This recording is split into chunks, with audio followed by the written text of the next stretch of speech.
Hello everyone, I'm Chester44 and welcome to this Let's Play of Blades of Avernum. The last two episodes were utility episodes. You could easily have skipped them if you truly desired. There was no real plot or story or anything like that. It was just showing off the scenarios meant to, well, provide some help to you if you really need it. One scenario would level up your party to whatever level was needed. I'm going to be using that a lot. Another one provided a few artifacts that would be found in a few scenarios. Not too many, unfortunately. There are a lot more scenarios available, but there weren't many artifacts. I may delve into that on occasion, but not too much. The third one was as basic as you could get. It's basically walk into this room, and you can just test out your spells however the hell you want. Go on, experiment, have fun. That's probably for yeah, it's just for experimentation. The fourth one was much more interesting and was more useful for people making scenarios. I'd recommend looking at it at some point. Now we're going to get into the actual scenarios. The first one we're going to do is not that one. Bahssikava, made by Kelandon, I believe his name was. A quest for the souls of the Slivzerikai. Rated mature, so children, move away or your fucking ears will be burning. Okay, let's take a look at it. When Laguerre emerged from the tunnels of lost Bahssikava, he started a revolution. The Sliths had been declining in numbers for years, devastated by the war with the Avernites and then by the Empire's invasion of their lands during the Empire-Avernum War. It was easy to believe that the end times were near. Laguerre arrived in Nass a few scant months ago, but it might as well have been years. In that time he mobilized an army of hundreds of Sliths, devoted followers all. They left Nass, sailing north past the now-cursed lands once of Sisthis. The Avernites were frightened when the Sliths passed Fort Dranlon. Even in these days of peace, Sliths were not trusted. The humans feared war. Strange tales of a prophet had been emerging from Nass, but no one knew the details. However, they discovered that these Sliths were not out for war. They were going to reclaim their home. You were a tired and tested group of adventurers, taking some time off for quiet study in Patrick's Tower between missions. Somehow, Laguerre got your names and he sent a messenger to you. He was asking for your help. The messenger didn't explain much. He said only that Laguerre requested your aid in his holy mission, and that he would pay well.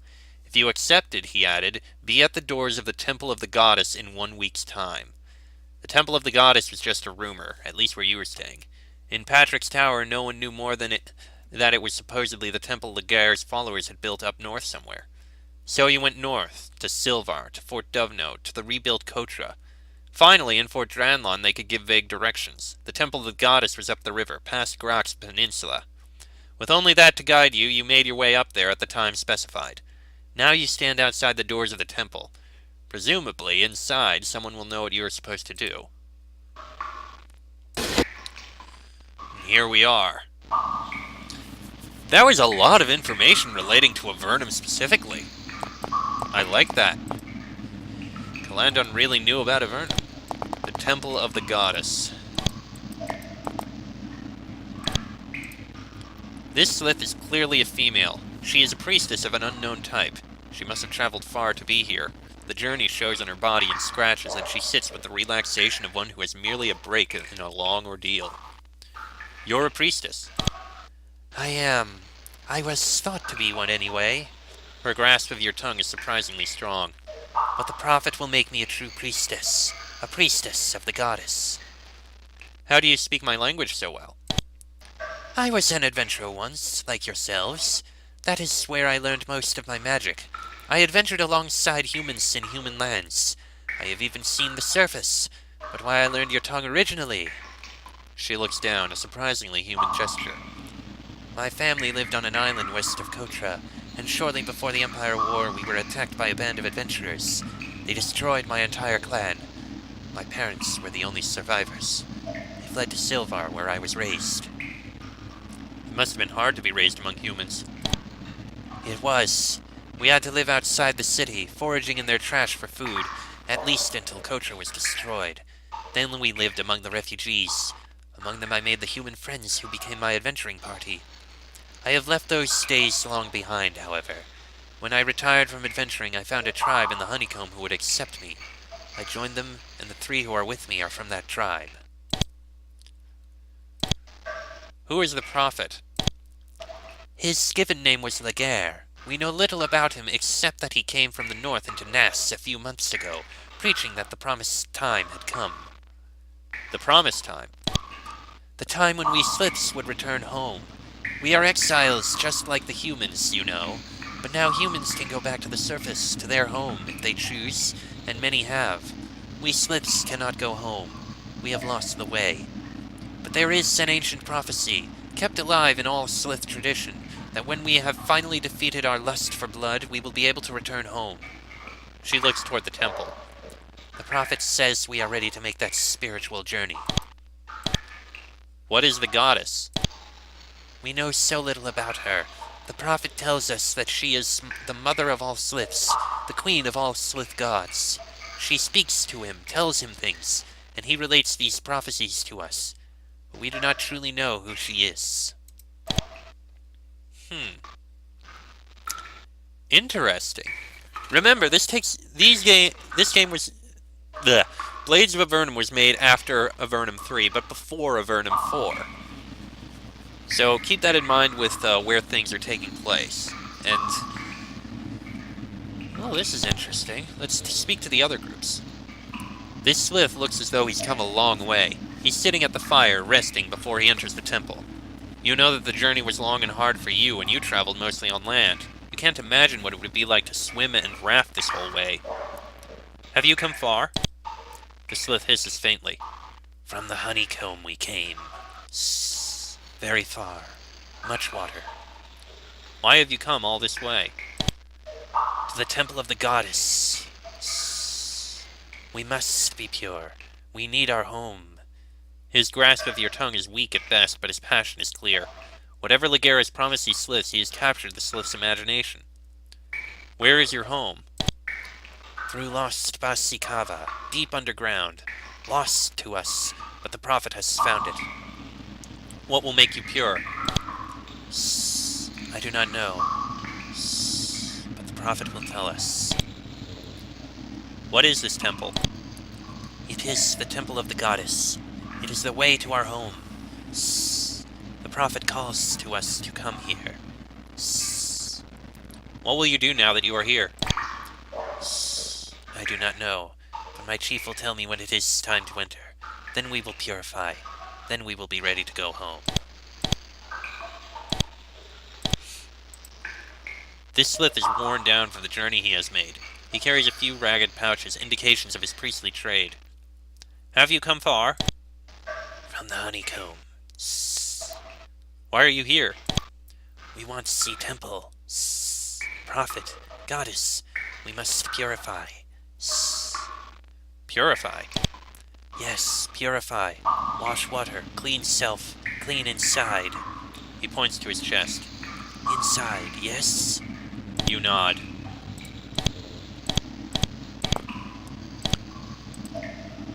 This Slith is the chief of a clan. You can tell by his decorated headdress. Like the 3 others, he looks as though he has come quite a long way to get here. Who are you? I am the chief of these Sliths. We are a small part of a tribe that lives in the honeycomb west of Myrtis.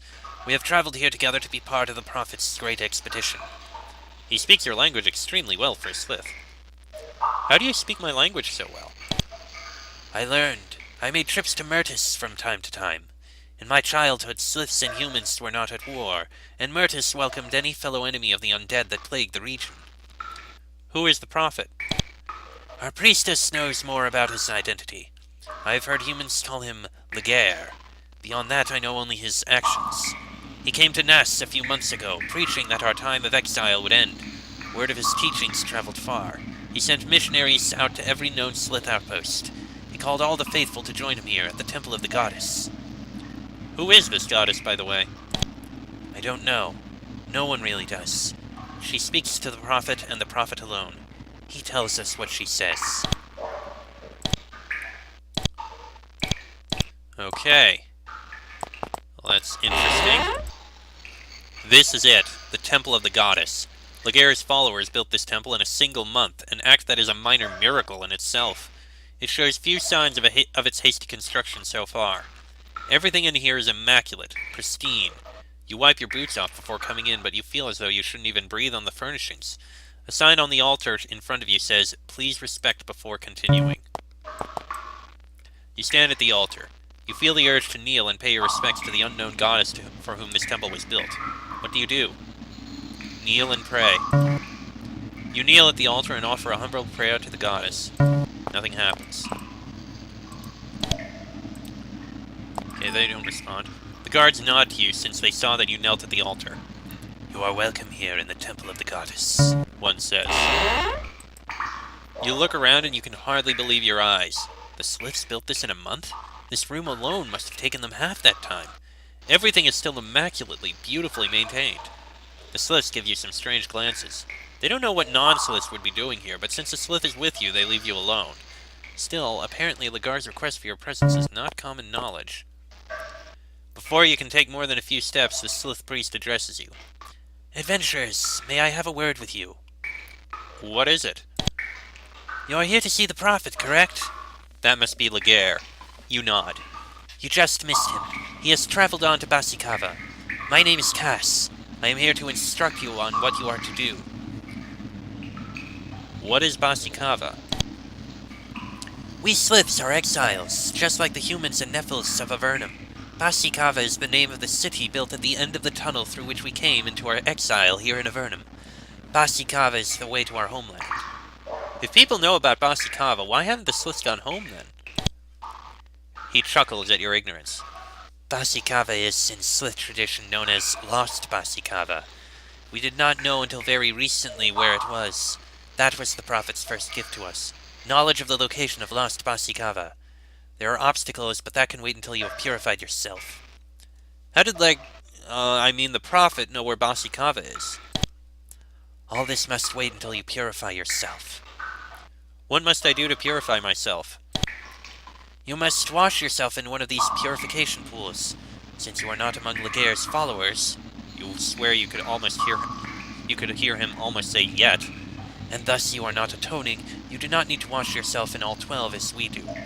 Follow the instructions on the signs near the pool. Wash yourself. Some of the liquids may sting, some quite a lot. Do not let that stop you. You must detach your mind from the physical world. Let your body tell you that it hurts, but do not let the pain control you. I will be waiting for you at the last purification pool." Well then, what is it? What am I to do, if I may ask? "You must first purify yourself, body and mind." Didn't I just do that? No, that was just a preliminary. Those who only wish to see the temple of the goddess must only pay their respects at the altar. You, however, must go to Bahssikava. You must be pure. What must I do to be pure? Okay, that's the same thing. One more thing to ask. What is this temple of the goddess? What goddess? "The temple of the goddess is what we true believers have erected in the past month. We have the full 12 purification pools, and we are adding a library filled with religious texts, the prophet's writings, and priestly spellbooks.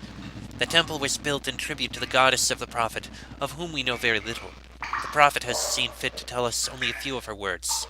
Soon you will know as much as I, but first you must be pure." Very well then. Well, we're going to explore a bit first. Let's see. Hall of Purification. Well, those are the purification pools I see there. There are a lot, jeez. And there's slits at each of those locations. These seem to be the sleeping quarters for travelers on their way to Bahssikava. They are Spartan, to say the least. Judging by how worn in the beds are and how new they must be, a lot of Sliths have come through here recently. Okay, these Sliths don't seem to have anything to say. Evidently, Laguerre is not perfect, nor are his architects. The north wall of this room is caved in. Sliths are hard at work trying to repair it. All the beds are shoved into the corner until the room is usable again. The Slith working on repairing the wall looks up as you approach. "I greet. Tekos' name." He speaks haltingly, searching for words. Most Sliths without human contact are like this, unable to speak very well. Barbarian Sliffs living in the central waters of Avernum had little need for language, so they lost most of whatever they originally had. What are you doing here? Wall broke. We fix. Wall broke because... rocks. Few rocks. He makes a motion of putting rocks up against the wall, bolstering it. Presumably, he means that the wall had too little support. Soon fix. Prophet wants soon fix. We do. Prophet want, we do. He shrugs. Fair enough. You finally find some evidence of how this temple maintains itself. This is a giant kitchen to feed all the travelers who come through here. Several slits are hard at work here.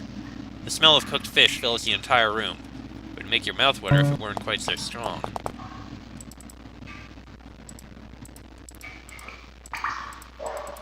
Okay, that one is the head cook. Will not speak with us. Can't take the fish. Every large community of sentient beings produces some trash, and this is the place where the temple disposes of its trash. You can see a huge pit at the other side of the cave. That's where the garbage eventually goes.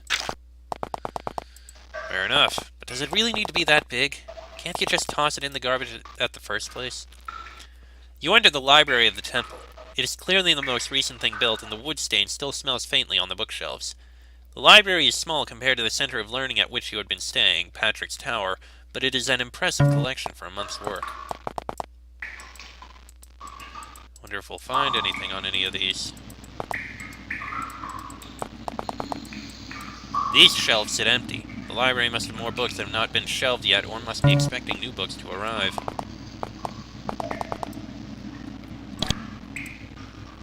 Hello, this Sliff says to you as you approach her. She is young and clearly energetic, walking from place to place, inspecting books here, cleaning dirty spots there, and generally keeping the library in order. Pardon me for not stopping my work as I talked with you. I do have so much of it, as you can very well see. What is it that you would like to know? She speaks without a trace of a sibilant Sliff accent. How do you speak my language so well? I'm from Nass. Growing up around there, I heard human speech every day. Traders from Blosk, military patrols from Fort Emerald, adventurers of all sorts. Uncle Justin and Aunt Rita were humans. Your uncle and aunt were humans? Well, they weren't really my uncle or aunt. She giggles, something that you didn't even know a Sliff could do. They were friends of my family. They both fought against the Empire in their own ways. That made them good humans in my eyes. Why did fighting against the Empire make them good humans? Because in those days, the Empire was trying to exterminate every Sliff in existence. She gives you a long look. We lived in fear every day that the Empire would break through Fort Emerald, and if they did, we knew that the first thing they would do is destroy Nass, and we would all perish. Of course, these days, the Empire is our friend. Yeah, I suppose I've forgiven them for attempting to eradicate my people. Tell me about your uncle and aunt. Uncle Justin was a priest of the Temple of the Flying Spirit. He was a wanderer, never staying in one place for too long, although he was based out of Lost for many years. He loved life dearly. He found beauty in the strangest places. Lost was a dirty, ugly, disgusting city, but he thought it was as beautiful as anything. He traveled to the farthest reaches of Avernum, trying to see everything there was to see. He had met nearly every living thing you can imagine. He visited Mortax the dragon. He spoke with Erica the Incantrix. He even met the great adventuring party that met the Venatai and Sugarzad. He knew Patrick, the great archmage, personally. But what he loved more than anything else was learning. What did he learn? He learned more in one lifetime than most humans could learn in 3. He studied at Patrick's Tower, at the Tower of Magi, at Solberg's Tower, and even with Erica at her tower. He didn't have the knack for magic. He had some priestly power, but he was more interested in the knowledge. He knew the names of every tree and rock in the caves, and once the surface opened up a few years ago, he went there to learn more. He was only middle-aged when he ventured too near the giants of Central Valorum. He had spoken with cave giants already, something no one else had ever managed, but he was just too personable that they didn't try to kill him with their rocks. He wasn't careful enough. The giants are at war with the troglodytes, and a troglodyte missile went astray. Killed him instantly. Her eyes are damp, and she wipes one with a claw. I felt more sorry for Aunt Rita, though. Why? Uncle Justin lived his life to the fullest. He died as he lived, living and learning and loving life. Aunt Rita was devastated, though. She tried to go on as he would have wanted her to, but she just couldn't. Without his effusive joy always lifting her up, she passed away not too long afterwards. Her passing was mourned too. She had lived an incredible life. What did Aunt Rita do? She was a magical researcher based out of Patrick's Tower. She traveled much even before she met Uncle Justin, but together they went even farther in search of knowledge. His personality and her power made a winning combination. She specialized in magic items. In her later years, she was a keeper of great magical items in the Tower of Magi. She was fortunate enough to be away when the tower was destroyed, but as I already said, she died only a short time later. They were both very kind to us Sliths. They had come through NASP every few years since I was a child. They taught me how to read, something that few Sliths know. That is why I'm the librarian. Uncle and Justin and Aunt Rita had a daughter named Phaedra. She is one of the few humans that Laguerre has let inside Bahssikava. If you travel further in, you might meet her.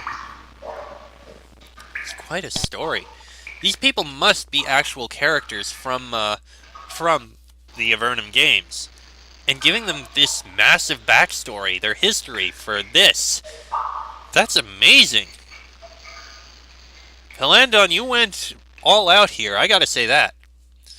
Tell me about the library. Gladly. It is the finest collection of Slith-based materials you will find anywhere. It contains even the most esoteric topics of Slith studies. Pity. Searching through all that for something useful would be impossible. We have many of the Prophet's writings here, and we were hoping to add more, but he is away right now and won't be writing more for us for a while. What kind of writings from Laguerre do you have? Lots of kinds. We have his poetry, his prophecies from the goddess, his histories transmitted to him from the goddess, and everything else that he's ever written. Can I see some of it? She remembers something. Well, no. Just before he left, he gave orders that no one see his books anymore. They are in a back room, and you can't get access unless he tells you that you can. Where did he go? To Bahssikava, west out of the temple and north through the tunnels from there. You should probably go there and talk to him if you want to read his writings. Interesting. Something about this Laguerre.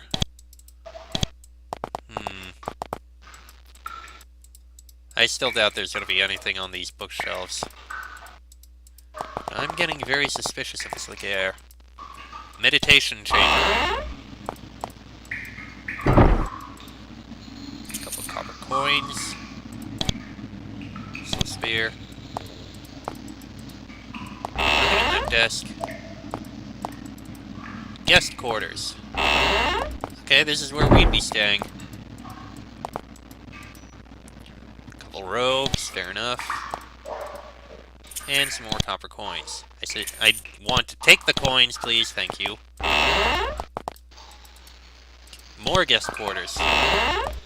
Well, hopefully we get the bigger quarters. To Bahssikava. Okay, that's the way we're supposed to go when we finish. We're not gonna go out that way yet. Let's look this way first. The Prophet. You enter Laguerre's room and look around. The room is expansive and lavish, but almost disappointingly so. Given his nearly godlike status among his followers, Laguerre could have asked for something much more luxurious. Still, it is privileged above the rest of his followers. Their quarters are smaller and shabbier. This book is entitled The Teachings of the Goddess. It is handwritten, presumably by Laguerre. It is open to a page with a poem on it, called The Forgetting. From hate, with hate, in hate, his power came. Mad Slith, Sisyphus, corrupter, killer foul, made worship to a demon, lord and king, whose darkened, blackened deeds, like ash from fire, immense when wind does blow, befouled all. Before, beyond, above, beneath, behind, around his presence mighty and most vile, such blasphemous belief did give this strength to proselytize among Slithzerakai, who had always before been faithful true, to blind them to their loyalty most due. Their gods, who in their kindness infinite had given them a paradise beyond, delineation, numeration, and so the darklings gathered to make war, forget their duties in exchange for blood. Well then, that was something. Interesting that I can cheers. That is interesting what that is.